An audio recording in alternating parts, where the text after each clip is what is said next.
excuse the language, but Judge, the next two clips minus this one, because I'm going to wrap this up here in just a second. I want to get your take on the LAPD chief, what he said, and then also the fact that this person was doing a lot with his money. I want to see what your take is on that.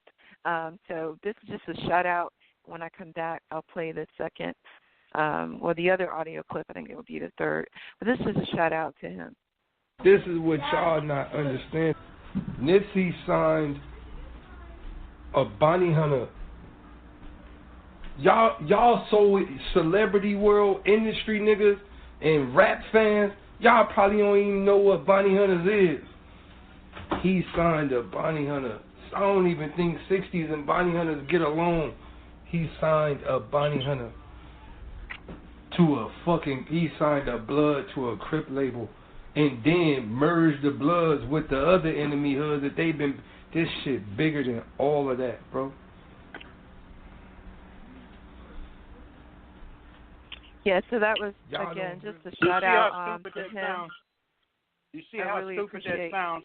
In other words, it's wrong to try and get these folks to reconcile so one gang member gets brought into a project with another. See, that's what's so bad about that. That's a lack of manhood. But I appreciate the fact that the brother that got killed, unfortunately, he had found manhood and he was trying to do what he was supposed to do as a man. Right. Exactly. And right. some little jerk, some little punk ass killed him because they had a minor dispute that how should have been resolved, and this is what's so bad about it. They should have just had a fist fight. Man, you don't like it? Well, let's punch it out, man. But no, the dude couldn't get his face scarred. He too much of being a player, Right. See, I grew up out there. Where this thing happened off of Slauson, I lived off of Slauson on 58th Place at Norman. And see, let's get to the other part of the story that the press is not telling. Not very far from there, about 12, 14 years ago, there was this pregnant woman who got upset with another woman because the other woman was looking at somebody she thought was, but wasn't really her boyfriend. So this pregnant woman got her posse together, and the other woman got her posse together, and these fools were posting notices that they were going to fight it out at this certain parking lot over there on Western, right at Slauson. So what happened? They get up there, and there's 40 going on 50-some girls over there, which is why I now use the term girl-rilla. And they had it out, and the pregnant babe got killed when somebody ran over her with her car. Well, the other woman ran over her with the other woman's car. And another two women got hurt. One woman got shot, and it was the most ridiculous thing in the world. These are supposed to be mothers of the community, and they're running around acting like thugs. It's no damn wonder everything's gone to hell over there. And, one of the things that happened was, let's go back 50 years ago. Education then was a priority. And until that bastard Ronald Reagan got elected as governor of California, going to a University of California campus, state college campus, or state junior college, there was no tuition. It was free. You paid an incidental fee for services and to buy into what amounted to medical insurance and stuff, but it was nominal. Anybody could get it together. And we went out and recruited a lot of people, and you sucked all of the leadership out. There was one guy, we brought him in. He died of a heart attack. He had a master's degree, PhD, and he made a lot of money, did a lot of things in the neighborhood. We were over at Jordan Downs talking to him when this happened. Never forget it. And he said, man, y'all serious about this? And we said, yes, we are. What I got to do? I said, well, brother, go over to the rec room, and they have some sisters over there that will help you fill out the paperwork. Man, I'm on the way. And he got the hell out of there. Another guy, well, there were plenty of people that day, but a woman came in. She wound up dying of cancer. But she got her master's degree, made a lot of money, had some good children who all went to school, did their thing. She said, brother, I got to get the hell out of here. I said, well, we can fix you up. You serious? We are very serious. This ain't no BS. No, it's cool. So go over to the rec room. She did. Now, the next woman, not the next woman, but another woman that came in that same afternoon, look here, y'all, I just want you to understand something. I don't want to be here. My social worker say I get my check cut off if I don't come over here and talk to you damn fools. I ain't going to no goddamn school. You can't get me, and I ain't getting no damn job. I'm just going to flat back spread, get knocked up, and get me a bigger check. Y'all can go to hell. Now, I done been here since, can I leave? And see what happened. She had 15 children. And she got her dumb behind shot to death in a holdup at a liquor store because one of the people who was holding the liquor store recognized her as an enemy and shot her down. Now, she never had a job, had 15 kids, and none of her 15 kids ever had a job. They all dropped out of school, listening to dumb mama at home. And she contributed to why South Central L.A., which they can't call it that anymore, is what it is. In fact, they never called it South Central L.A. until somewhere late 1960s, early 1970s. And now the city council in L.A. says you can't use that term anymore. It has too much of an onus. But it was crazy. I mean, you know, I saw all kinds of hell out there in L.A. when I was growing up. I think I saw 14, 15 people before I get killed, before I got out of high school, where I was within 10, 15, 20 yards of them getting the fatal wound. Wow. It's crazy. It used to be when I was going up to junior high school, you couldn't walk around the corner. You'd have to look first to see if it was safe. And before you left school in the evening, afternoon, you'd get together with your homies and plan a route so you could get the hell out of there without running into people you didn't want to see, or at least not with them with their posse. Mm-hmm. So, right. You know, it was like being in a war zone. Exactly. And speaking of war zone, I want to, this would be the perfect way to segue. We got your son on the phone, Officer Stan.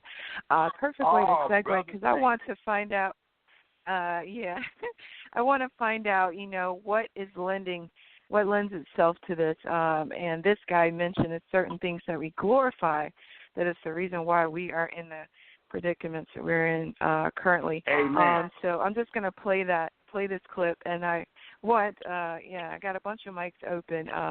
Several people, I guess, are listening. But So, Officer Stan, I definitely want your take, and of course, Judge, and you know everybody else whose mic is open. But Officer Stan, I apologize again for the profanity, the language that's riddled and everything. I'm at the point of my life, my nigga, to where, like, I feel like I should invest all my money in a nuclear missile and drop it on L.A. Like, that's how I feel. That might be the only way to fix this shit, my nigga. Because you niggas is stupid, bro. That might be the only way to fix this shit, bro. Like, you niggas is so fucked up mentally, my nigga. You niggas is so... Look, my nigga. Look. You know why I ain't mad, my nigga? Because this the type of shit y'all niggas promote all day, every day. This the type of shit y'all niggas listen to all day, every day. This the type of shit y'all rap about all day, every day. This the type of shit y'all go to the club and bang out all day, every day. This the shit y'all be on. Right? This the shit all the niggas on Twitter grieving and mourning. Nigga, you just made a song about shooting a nigga 6 times. This the shit y'all be on, huh? How we gonna be sad and crying now? This the shit y'all be on. This the shit y'all glorify. This the shit they put in the air. You got the dumbass nigga, what's his name, Young Melly. He killed both his best friends. He on every website cover and all type of shit. This shit that made him famous. This the shit we be on, huh?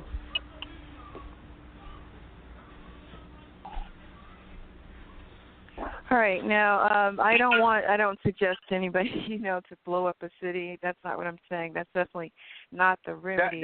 That wasn't the point and purpose of it. But he's just as exhausted as I am. That's 50 years out of date, Ms. That's 50 years out of date, Ms. Valerie. Often back in the 60s, we'd say, if I could target my apartment is ground zero for a Russian missile site attack, bring it on to get rid of these racist SOBs. But you see, we were talking about racism. He's talking about something else. Now, he's moving in the right direction, but he's got to ditch that N-word. See, people used to get killed behind using the N-word at the wrong place, wrong time. Mm-hmm. And that's the lowest insult. And, again, that's caused these deficient, dysfunctional mamas down in the hood in the early and mid-'70s called their young sons that because they didn't like their sons' fathers. And you little N, you little snot nose, you just like that no good. So I assume you don't see it as a term of endearment? No? Oh, hell no. It's the worst insult, and they picked it up from their now grandmothers or great-grandmothers who used it as a nasty insult against their grandfathers, sometimes great-grandfathers.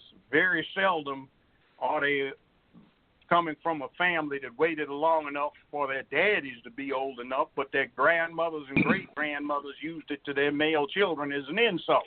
It was not. So you think there's a difference in the spelling, like G-G-E-R versus G-G-A? It is ridiculous. Look, no? Okay. We used to, somebody just said that 50 years ago, there was going to be a fight. I mean, serious combat. It was not safe. But you see, what's going on is they think of themselves as ends. They have low self-esteem. And see, that brother was beginning to think right when he was talking about what's going on with the hypocrisy. I got that. But the dysfunction that he's exhibiting himself, he's using the worst insult that white America could come up with to hurl upon black people. And he's using it because his mama, his grandmama, and his great-grandmama taught all of the male relatives in his line to use that word as a derogatory term because his male ancestors were treated in a derogatory fashion by his female ancestors who didn't like him. In other words, honey, man ain't nothing but no end dog, honey. I hear you, girlfriend. What good a man for anyway? He ain't worth S anyway. But Judge, I want to ask, well, how you going to raise your boy if you don't think he's going to be anything when he grows up? Isn't there a difference in the way that you use it? If two black people are talking and go, "What's up, my N," versus when somebody uses it in the same way that. See, I see it. I've been looking at it for 65 years. I've been paying attention to it. I'm older than that, but I've been paying attention to it for that long, and I can see the self-hate that is only under a thin veneer right now. And I said, God, they hate themselves. Look at the hairstyle the women have, hairstyles. They color their hair pink, green, orange. They don't call it natural. Hell, I don't care where you are in Africa, village or in the bush, women are trying to treat their hair just like women all over the world have done. They get up, don't do anything to their hair, knot it. They got lint in it, don't brush it, don't comb it.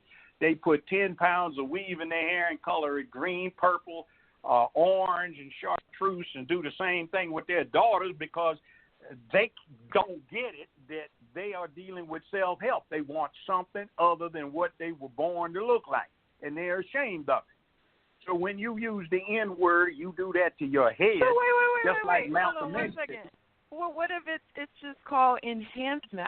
When I put on weave, I don't look at myself as hating my natural hair. I do it because I like natural hair to go. It's a form of expression for me.